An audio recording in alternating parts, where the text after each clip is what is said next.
இந்தியாவில் மட்டும் ஒரு நாளைக்கு 413 பேர் ரோடு ஆக்சிடென்ட்னால உயிரை இழக்கிறாங்க.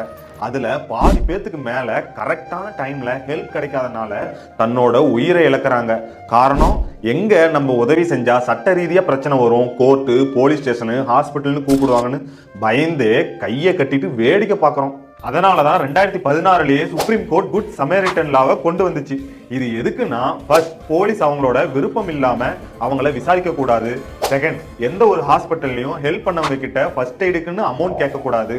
தேர்ட், யாருக்கிட்டையும் name, number, address or ID சொல்லணும்னு கட்டாயம் கிடையாது. ஃபோர்த், ஹெல்ப் பண்ணவங்க விருப்பம் இருந்தா நேர்ல பார்த்த சாட்சி சொல்லலாம், இல்லைன்னா தேவையில்லை. ஃபிஃப்த், அடிப்பட்டவங்களை எந்த ஹாஸ்பிட்டலுக்கு வேணாலும் கூட்டிட்டு போகலாம்.